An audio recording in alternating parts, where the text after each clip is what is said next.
Amos. He's the Alpha, Fus. This is DJ Nicholas on the show. When you hear the trumpet or the flute, know it's a battle. Time to put your pickle in a drive. Get it to travel. Like Mary, you want to use your foot kick off tackle. Welcome. Good afternoon. Welcome to the program, The Mailbox. This is Wednesday, December the 3rd, 2025. And today we do have an interesting program lined up for you again. And we're hoping that you call your uncles, nephews, cousins, fathers, grandfathers, boyfriend, man-friend to come and check in. The theme is closing the empathy gap, and this is part 2.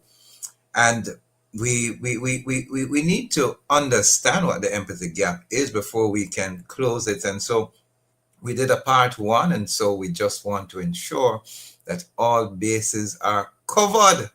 One of the most striking aspects of empathy research is the hot-cold empathy gap.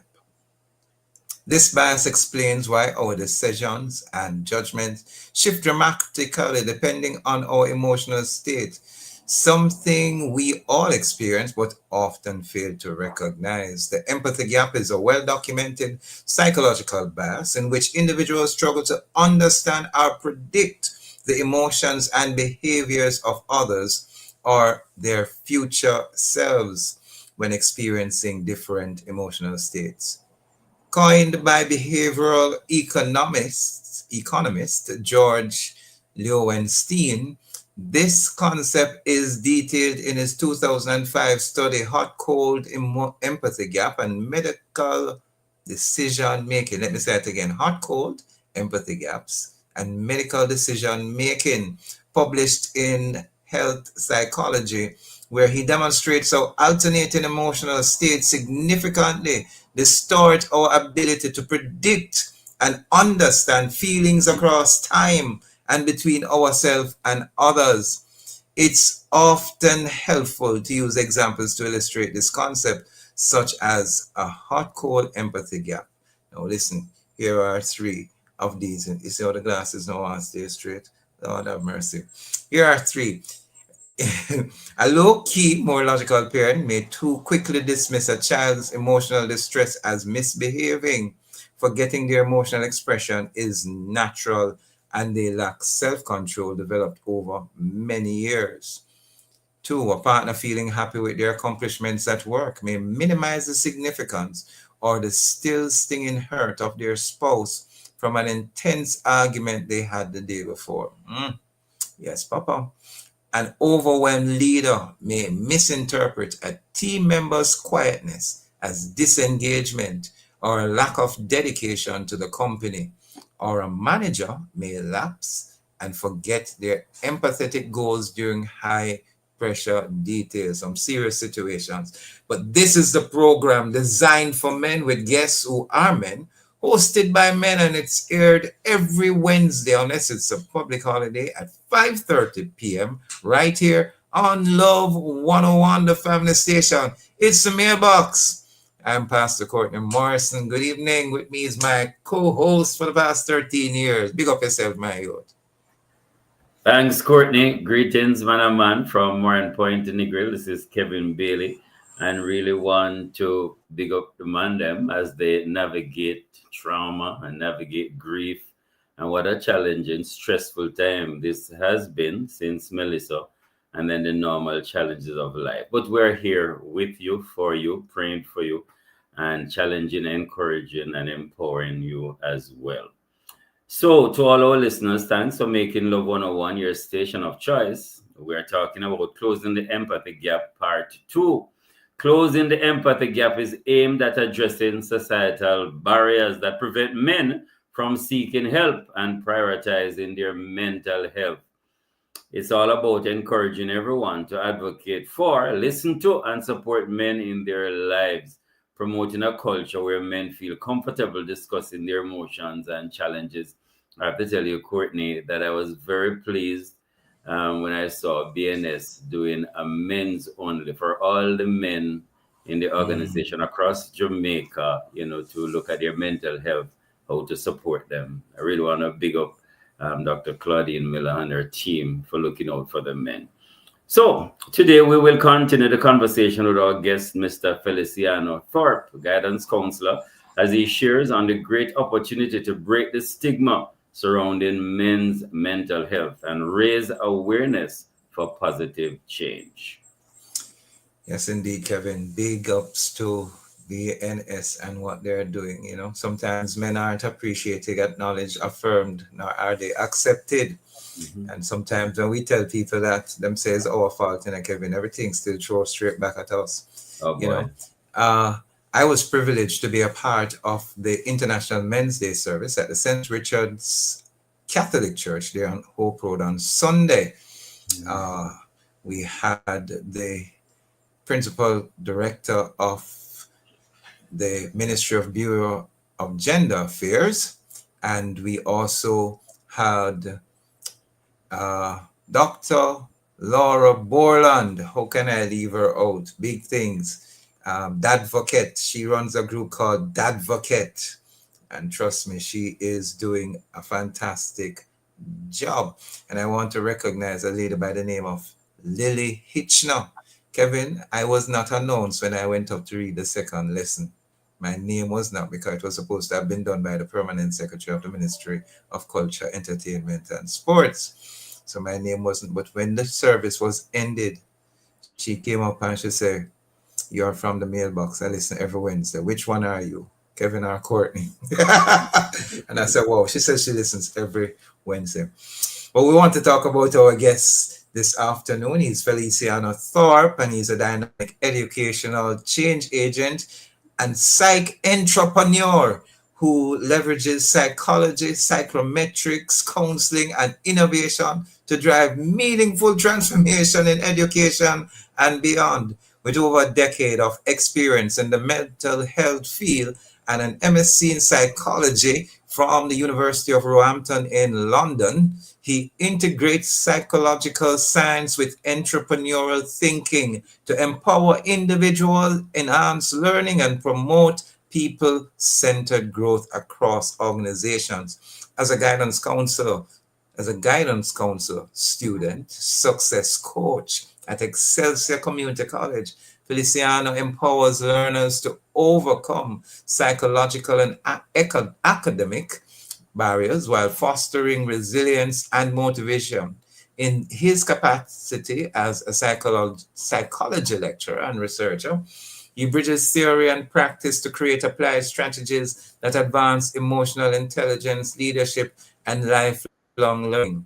A British Psychological Society, BPS certified psychometrist, Feliciano brings analytical precision to psychological assessments, enabling data-driven approaches to personal and institutional development. His commitment to advancing psychological knowledge is reflected in his prolific research output, authoring 29 research projects spanning applied psychology, education, artificial intelligence, IT, crime, and violence innovation. Beyond academia, Feliciano's passion for Jamaica history informs his understanding of culture, identity, and human development, guided by his mission to harness psychology as a tool for breaking barriers and sparking change.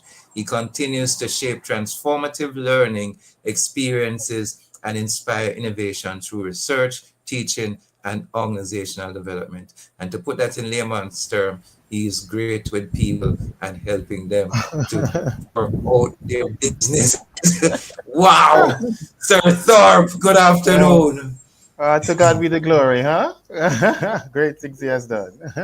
Indeed. Welcome back again, Feliciano. Great to see you. Yes, fantastic to be on the show this afternoon. And thank you again for the invite. I know last week I had to, I was double whamming, I guess. Yes.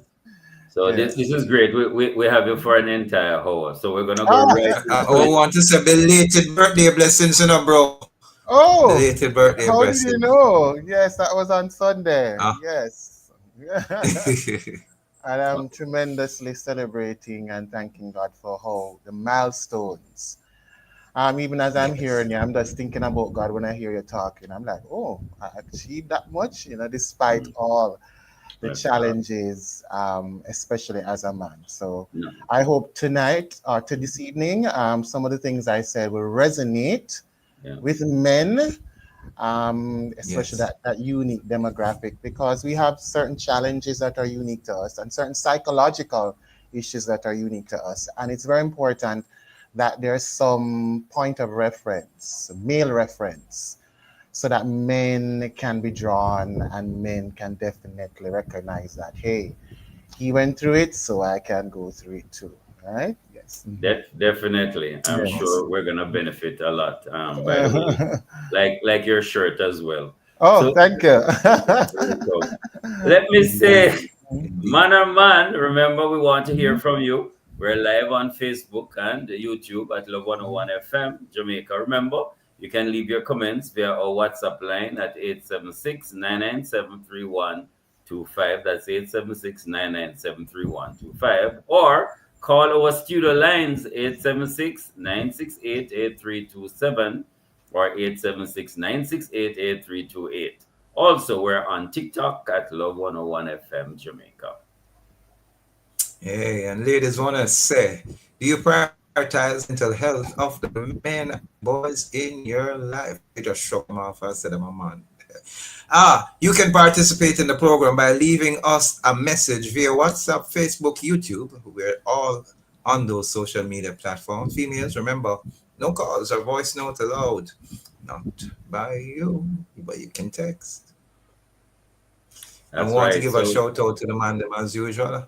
yeah. Let's count. We after three, Feliciano, we shout out Monday. So after three, 1, 2, 3. Monday. Monday! Yeah. Yep, Definitely. that's right. So, before we head into the main discussion, it's now time for us to get into the segment that we dubbed Draft, where we preliminarily open the way to our main segment. We want to ask Brother Thorpe, do you think that we are currently doing enough as a society to bring awareness about the mental health issues of men and boys? And you give us some reasons for your answer, whether yes or no, yeah or nay. Yeah. I think we have moved. I think we are growing. More definitely needs to be done, but I have definitely seen a shift. And I'm hearing the conversations more, especially in circles where most men may not, it comes up. I'm hearing it even in the music. I never used to hear it in the dance song, the reggae music. I hear an artist talking, I need to go see a therapist or something. So definitely, I think there is a shift in the psychological consciousness of the Jamaican male. I think they're becoming more attuned to their vulnerability, and they're recognizing that, hey, uh, these are some, I may have some issues with mental health. And the only reason some of them might not know what to do or where to go because of the structural and also issues that might surround them. Yeah. Oh, Hey, so true. We need to define the word strength. Sometimes I think it should say something like the ability to be vulnerable in circumstances where you may even become embarrassed. But that's me. We're up on our first break here on the program. This is the mailbox. I'm Pastor sitting with Council, the Honorable Kevin Bailey, and our esteemed guest, Mr. Feliciano Thorpe. We come right back after these messages. I am a man, I am a man, I am a man, yes. The time by Grace Good Move is 5:45. New down Eaton, fresh and 24/7. You see, new down Eaton, a softener with a scent for close your eyes. New down Eaton, fresh and 24/7 with a scent that lasts. New down Eaton, find it in your favorite store.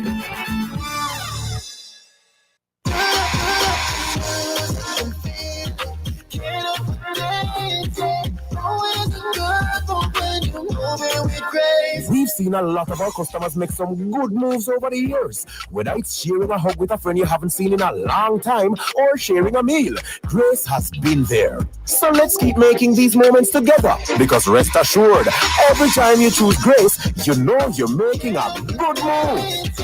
Always a good move when you're moving with Grace. I am a man, I am a man, I am a man, yes.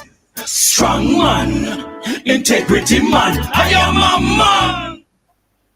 Welcome back. This is the Mailbox here every Wednesday at 5:30 p.m. on your favorite station, Love 101 FM. Courtney and Kevin in the place of very special guest, Feliciano Thorpe. And so we're going to head right into the conversation deeper and deeper. It's the time that we'll go into the inbox, where we'll dive into the questions for the show. Of course, we know we started some time ago, but we wanted to kind of expand, including were you shown empathy when you were young, growing up, and touch wood, so on the spot with relatives and early childhood at school, for instance, teachers and so. What was your experience like?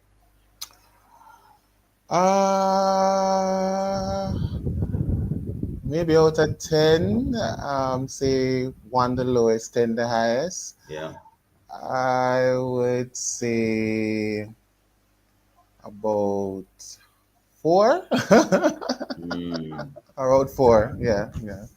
Oh. I think it's when I got older, between my late teens, early adulthood, that kind of shit. But I was more moving around church circles then, so I don't know. It was that kind of shift, yes. But early, it was very hard. It was very harsh. My childhood was very harsh. Growing up, I didn't really grow up with a mom and a dad strong in the home. Kind of grew up in a foster home kind of an arrangement. Yeah. Wow. And so that situation really fueled my perspective. And that alone caused a lot of unnecessary stress, I believed, as well as caused a lot of trauma. And growing up without your father and your mother, usually people have a mom. And that was really impactful on me for years. And so my self-worth and self-esteem, I pretty much didn't have anything. I had to build it up with God's help. So I struggled with that a lot as a man, and those challenges really helped build me for who I am today. I'm the kind of man I am today because of those challenges, and I'm very tremendously grateful now that what you call post-traumatic growth. They make meaning of what has happened. So I'm able now to articulate some of these through self-disclosure, and as well to impact others and to use psychological literacy and science to help them to navigate some of these psychological terrains, yes. Wow. What, Feliciano, were some of the factors around you that helped you to overcome, all those? Oh, I think situations. Couple things. One was, believe it or not, school. Yeah. Yeah, I think when in my late 20s, I'm a late boomer. I'm a first generation student as well. When I entered college, at the Michael University College, of course, yes. When I entered college, I started to do studies in guidance and counseling. And that kind of opened up Pandora box, because psychoeducation is very important, because a lot of us, we don't have the linguistic or the understanding of what exactly is happening to us. That's very, very important. And it's one of the first goals of psychology, to describe, to articulate exactly what is happening. And through that process, I begin to understand some of what actually occurred in my childhood was not healthy. and contributed to how I saw the world. And so God used that to bring a lot of healing to me, and also the therapy that was available in that program also helped me to unwind. So it created a safe space for me, which so I'm very fortunate. Another thing that was very, very instrumental was the church. And this is why sometimes I feel the church is playing games, because I think the church created an environment of positive representation of manhood to me. First, you brought Jesus, that, a hundredfold. And then I saw a lot of representation of men. When I was growing up, I know a lot of men might say they see a lot of women in church, but for me, there was a lot of males. And that was very, very attractive. And also, I recognize a lot of males were very grounded in Christ. And a lot of those men poured into me. Whether they helped me to go to school, whether they helped me with reading and maths, all of those things were very instrumental. And I saw positive male role models, very important in social learning, because men are vicarious learners, is what we see more time, that we model and imitate. And so that was very, very important for my development. The third thing I say, this is connecting to church, but the third thing that really I think was the catalyst is when I begin to understand God as Father.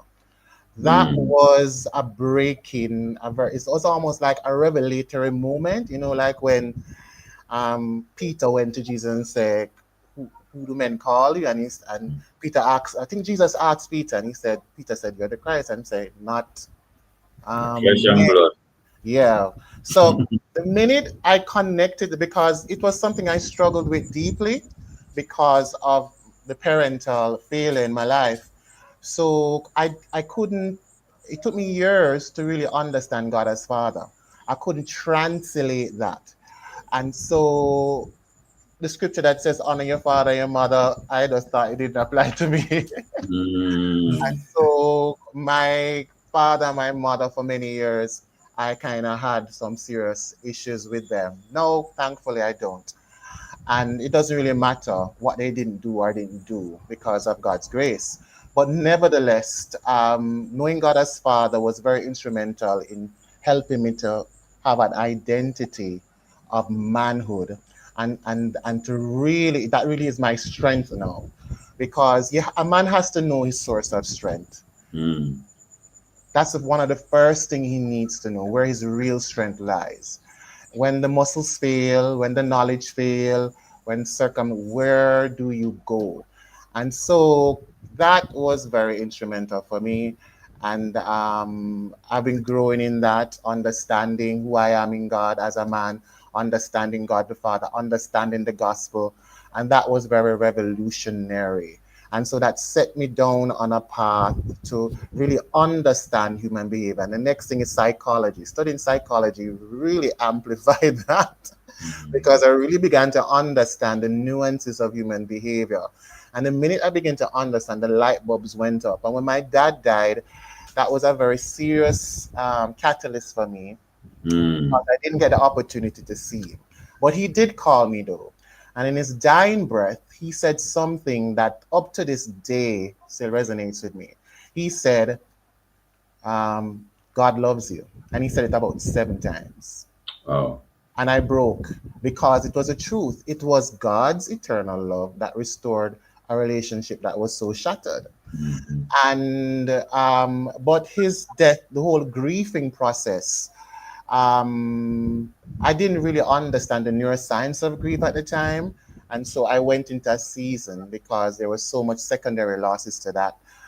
And psychology really helped me to understand what was going on and why some people were behaving the way they were behaving, because many people don't know how to deal with somebody who's going through grief. So that was very, very important. Another thing was the history of Jamaica, believe it or not. When I was studying in England, I was studying a specific module, mental health, and I had to look at the history. And one thing led to the other, and I went down the rabbit hole of Jamaican history to understand why these patterns were the way they are. And so psychology and history is like sisters. And when I begin to understand the other side of Christianity, not what was told to me, but reading these books of the missionary, just going through them and having that Black representation, especially, and really understanding my roots, it really kind of did a paradigm shifting and let me really appreciate who I was as a Jamaican. And I recognize that this country really is very diverse.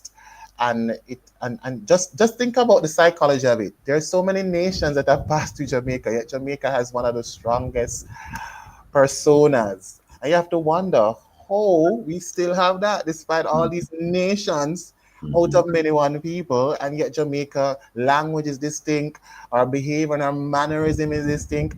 So that kind of helped build my self-efficacy and self-esteem, and really helped me to appreciate the heroes that I'm standing on, especially when it comes to the Black Christians as well. Because a lot of the time I don't think church articulate a lot of the Black Christians who really had to stand up in slavery, especially when you think about the Christmas Rebellion, which really to me was like a church civil war in Jamaica, and really understanding a lot of these nuances and these men and women who decided that they were going to stand up for God despite all the challenges. So these are the things that kind of, shaped me. Wow, that's quite a lot, Feliciano, and we have to look at them a little deeper. Yes. I couldn't let you pass. You mentioned the impact of the church positively, but Yes. you did say a remark there that the church is playing games, and I think we want a perspective on it. Should we go for the break and then come back, Courtney? Certainly, yes.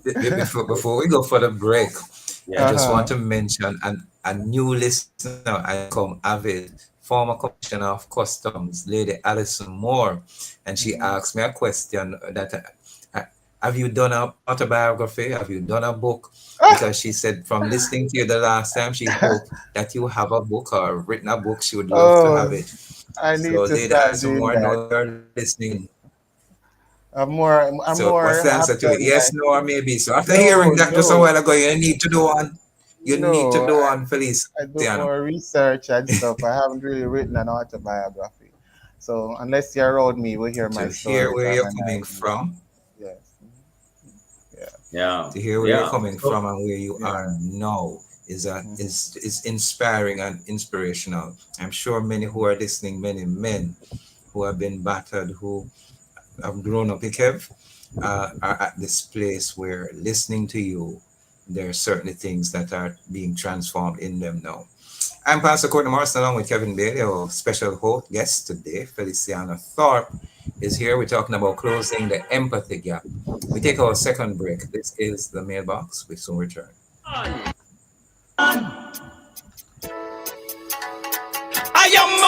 am a man, yes. I'm Itana, and human trafficking is everybody's business. Call 1-888-PROTECT to report suspected cases of child trafficking. The time by the Ministry of National Security is 6 o'clock. Run, triple reach, king in power. Each phone lasts longer. Run, triple reach, king in power. Use Scrub, less often done. Triple reach, king in power. Find it at a great price in your favorite store or supermarket. Formula with 3 grease cleaning agents versus another dishwashing soap of similar price. I am a man, yes. Strong man, integrity man. I am a man.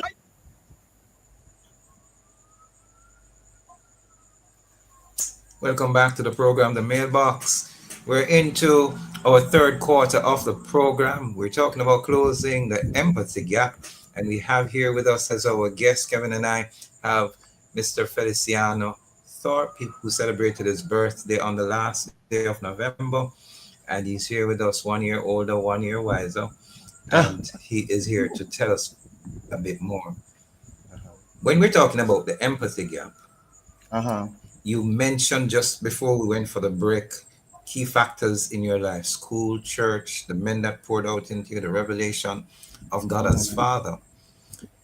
To our men who are listening, how important is support by both male and female in helping to close the empathy gap? Do we find that there are those who are either apathetic or even sometimes aggressive towards this issue of empathy when it comes on to men, and how can we resolve it? Well, the first thing is that we need to be psychoeducated on what is empathy and how that pans out through psychological lens.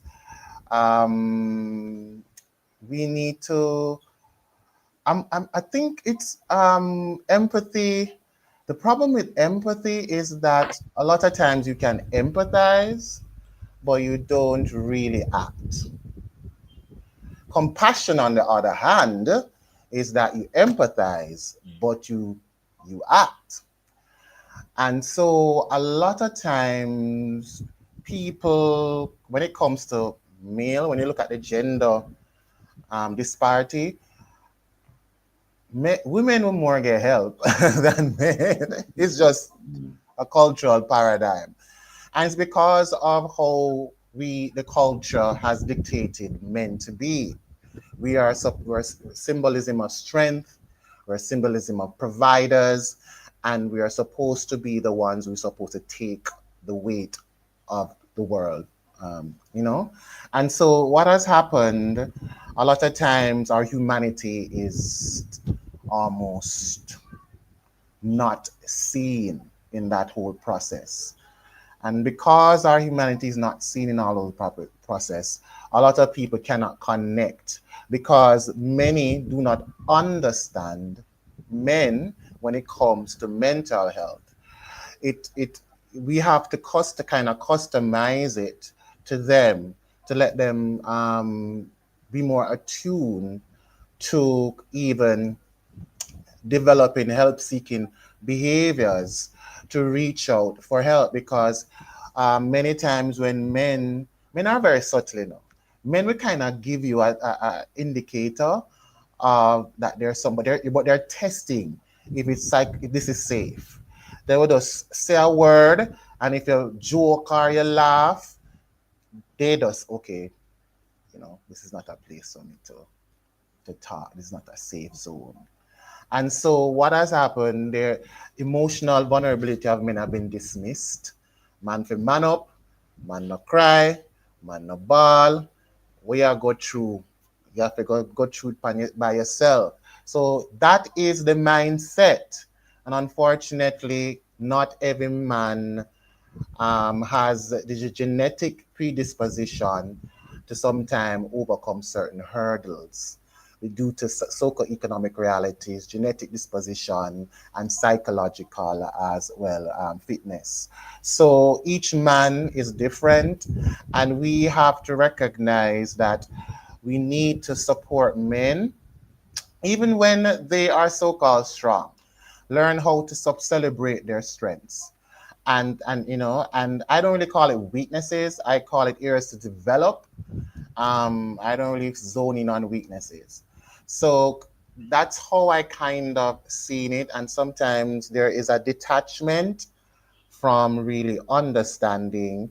And it's because of a lack of psychoeducation, a lack, and the culture really dictating how men should be treated. And as a result, many people have fallen into that trap. And as a result, both men and women, we don't have what we would call the social skills to really help men to really develop their psychological fitness and wellness. Yeah. Thanks, Feliciano. Our producer reminding us something said about men. Hold up your stress. Yes, hold up your stress. Yeah. Yeah, we should carry it and hide. That is why a lot of men function with what is called, it's high functioning depression. Mhm. We mask, we are working, we are executing the job, we are laughing, we are smiling, we are going about our days, and everybody think we're good. And then one day in the news, you hear say Tom, who makes so many people laugh, has Yeah. committed suicide or tried to commit suicide, because behind closed doors, who we are starts to show, and we might not like who we are, and that can take a toll, and there's nobody there. So, brother, for some of the challenges we're facing, because there was a time when women were not given the attention, men were in charge, as it were, and Mhm. apparently the pendulum has swung now. That the Mhm. women have gotten lots of support, but the men are neglected. How are we, or who is expected to change this narrative? Who are we dependent on? 52.3% of the households are headed by females. So they're going to be parenting boys as well, with the absence of the father. And the dynamics in Jamaica, if you were to select some areas that we could start the work of psychoeducating, of empathizing with our boys to men, helping them to Mhm. feel safe and to come out, better outcomes. Where would we look? Where will we look? First of all, you do know that it was men who were, a lot of men were spearheading to help women to reach that level of equality, right? So let's let's rephrase the narrative, because a lot of times we tend to not. Men were really supporting women. Yes, things have changed in the dynamics, because women now, especially, I was talking to some of my students the other day. We were teaching on social learning theory and looking at Bandura experiment of, and one of the things that Bandura experiment highlighted was the clear gender differences in role modeling. All right, and observational learning, vicarious learning is a very quick. When the male child saw a man hit the doll, the male child was 3 times more to hit that doll. When a female did it, the female was 3 times more to do it. So what you think is happening now is that females are seeing a lot of females in certain situations, like in education. So that social learning, they see the women them going through a lot of struggles, and then they're aspiring.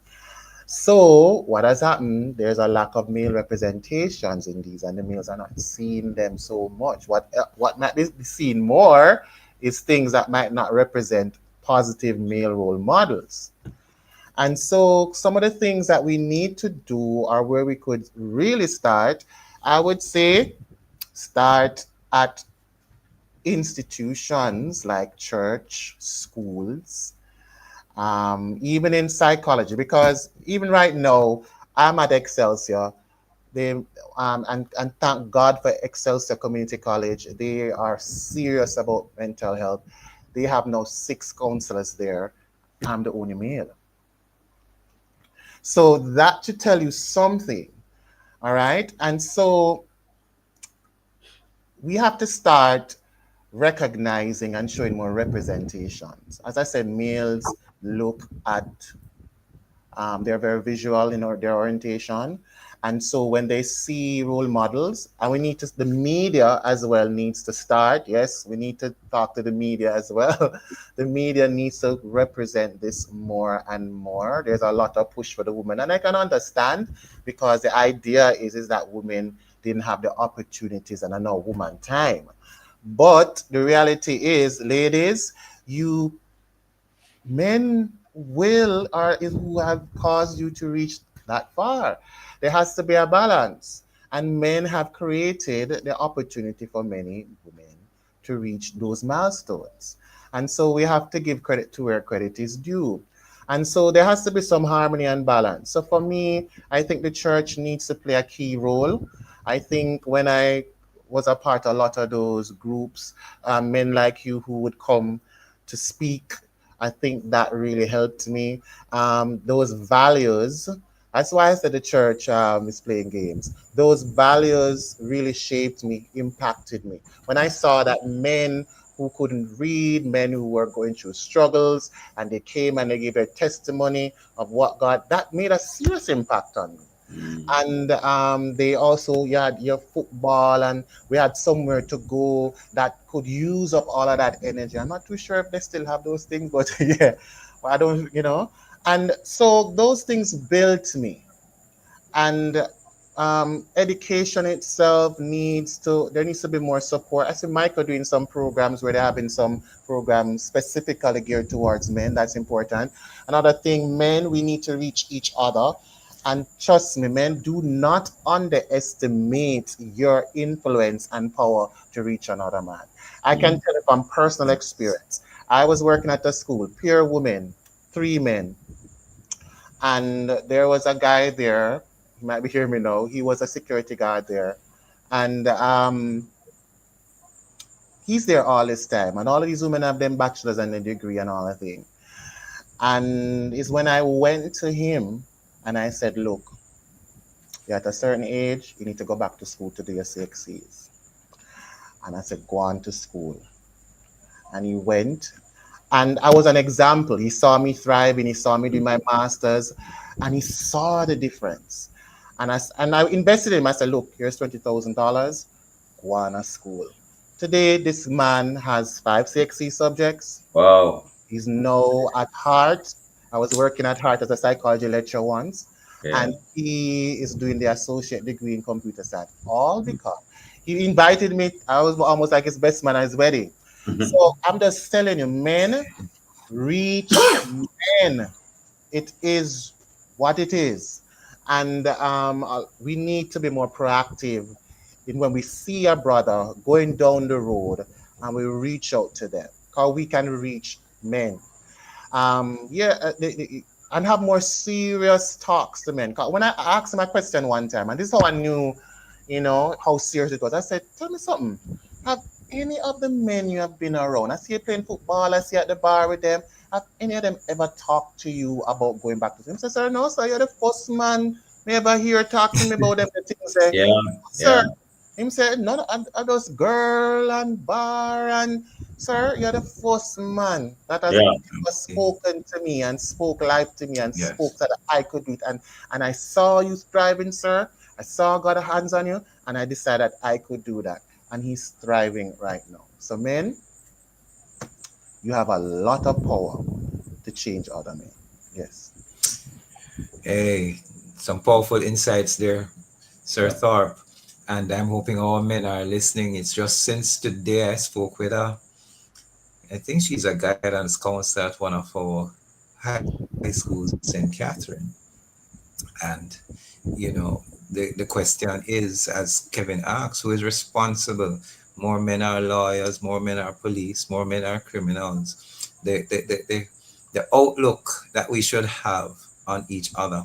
I was particularly impressed many years ago when I went to Tarrant High School, and I saw, it was a parent-teacher meeting. Mr. Karcher was the principal at the time. There were over a dozen male teachers. I wonder what would happen if, as our women are pushing to have Parliament be more equally divided with male and female, if men were to push for the classrooms to be more equally divided, the praise and worship team to be more equally divided, if it would be accepted. Big question. We're up on our final break. Social learning affirms that, sir.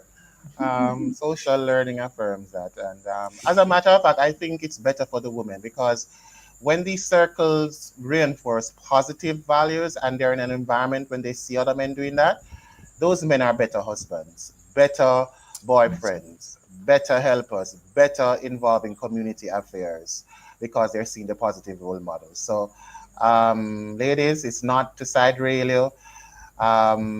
If you want your daughters and to get better husband, trust me, make men be what men supposed to be. It's 6:15 in the evening here on Love 101. The program is The Mailbox. Kevin and Courtney here, along with Mr. Feliciano Thorpe.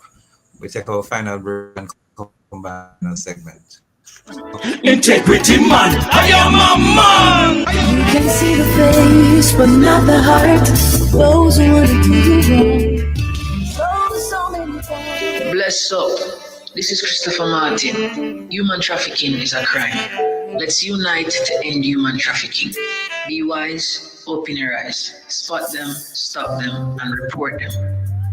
A message from the Ministry of National Security. No shadow at the dark. No shadow at the dark. I am a man, I am a man, I am a man, yes. Strong man, integrity man, I am a man. Welcome back. This is the Mailbox here every Wednesday at 5:30 p.m. on your favorite station. Courtney and Kevin in the place of our special guest, Feliciano Thorpe.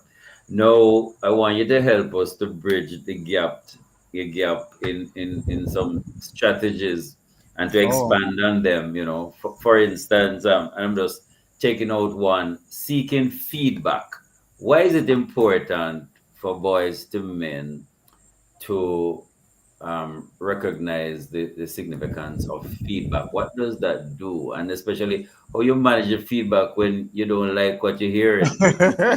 Talk to us. I know we men can get vexed. Yes.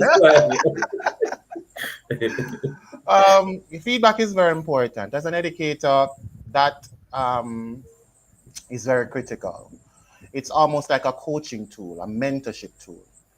And it is very, very important for development. And when I say development, it's different from growth. Growth represents, physical attributes. That's natural and normal. But development is a whole different issue. It's more qualitative. And so many men might not be developed in certain areas.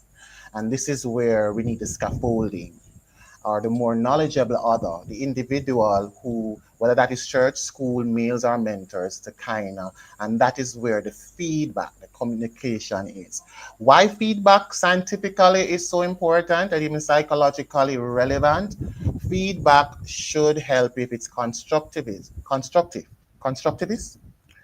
If it's constructive, then it will definitely help the individual to know where they are, where they need to go, and exactly how to take the next step. So the whole feedback thing, it will help them say, okay, this is where you are, this is some of the areas you need to grow in, and this is exactly how you can do it as a man. And last week I was talking about learned helplessness, one of the things that is impacting many men. And learned helplessness, as I said last week, is when men have gone through such stressful situations and circumstances or traumatic that they develop a pessimistic lifestyle or mindset towards life. It's like a give up mentality.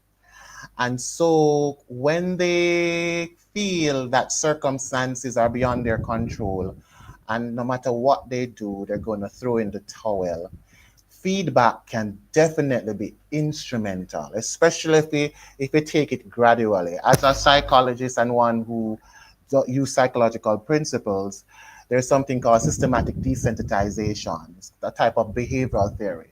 So it's like gradual exposure.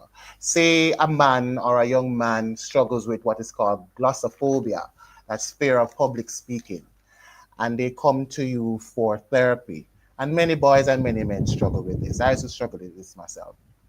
And one of the ways a mentor or a more knowledgeable other, using Lev Vygotsky theory now, one of the ways you can scaffold them is by taking things incrementally.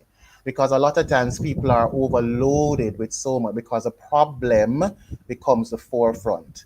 What happens, especially when our brain is in survival mode, we are so fixed on solving the problem, we are not trying to learn the techniques and the principles that will are a mechanism to help us to solve the problem.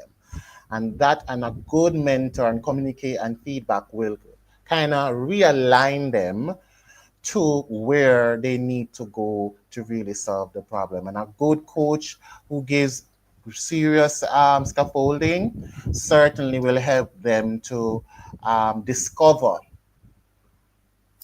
why this was a path of error. They won't try to, I think it's best to give that kind of student-orientated focus to the learner. Don't just feed them and everything, because you don't want to spoil a boy, especially boys. Don't spoil them. That's a problem with society today. Don't spoil boys, but be that goalpost, be that go-to person. Notice what Jesus did. Jesus sent them out. And when they had a problem, what they did, then they came and Jesus said, okay, feedback. This is what happened. And notice how he treated the men. Notice how he treated the men. Notice when the woman came, them just scallop, gone. But the men, he took a gradual approach many times due to how men sometimes think about situations. All right? And that is why maybe in schools, a lot of boys sometimes are not doing so well. I remember when I was at a primary school and say there were like 40 teachers. I said 5 of us. And I remember a young man came to me and said, sir, I'm so happy when you come to class. So I'm just telling you. And things have gotten so bad that the boys call you miss and have to correct themselves. Yeah. The lack of representation. So these are some issues that we need to look at and recognize why our boys are sliding and why they might not actively seek help, because they don't get the kind of constructive criticism that really builds their self-efficacy. Your goal, if to overcome something with learn helplessness, is you have to build their self-efficacy.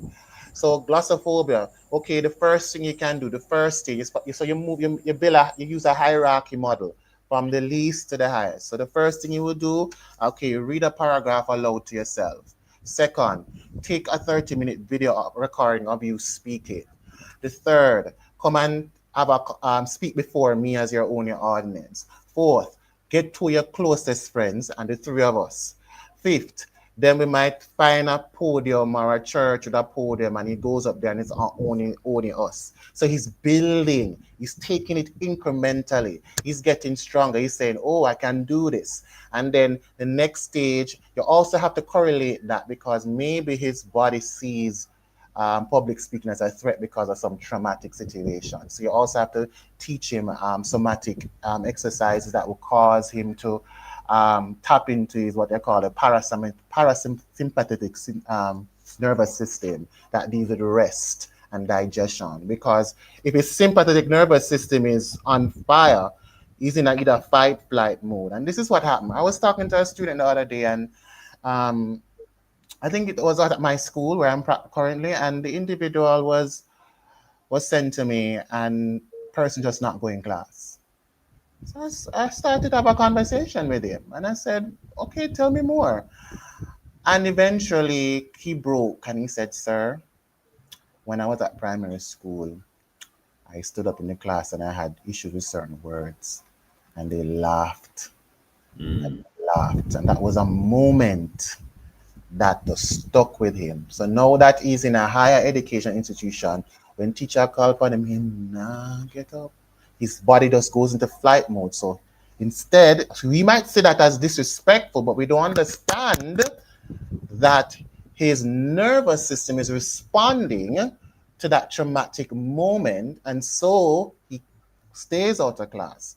So now I had to go to some of the colleagues and say, look, I might have to do a psycho education session on trauma-informed classroom to help the educators, and also to recognize that this is some of the issues that some of these students are facing.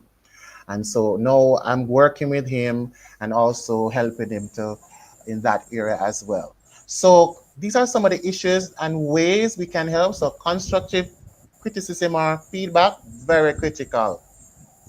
Thank you, Brother Thorpe. Our sister Paula Powell says, God bless you, Sir Thorpe, as you continue to pour into other men.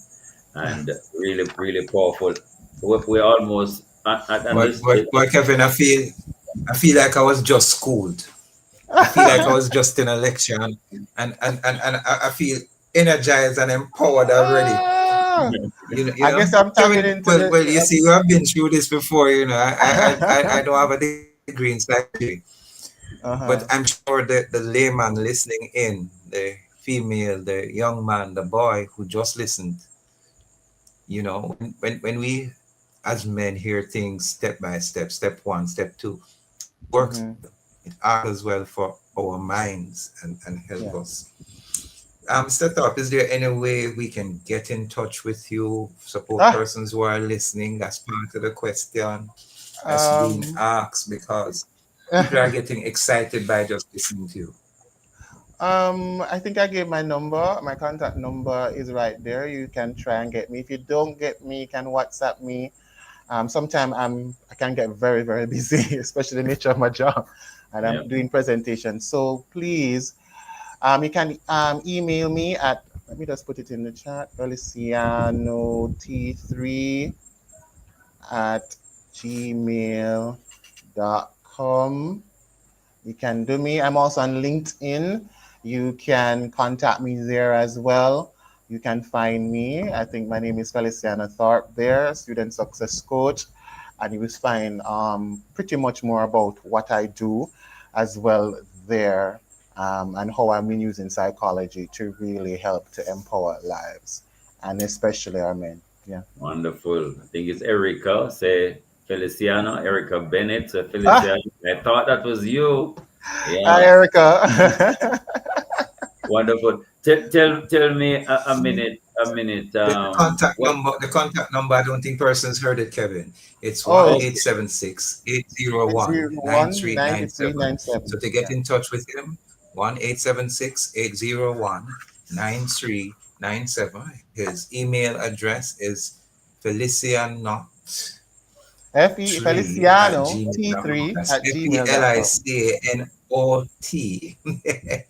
Felicano3, that's Feliciano T3@gmail.com.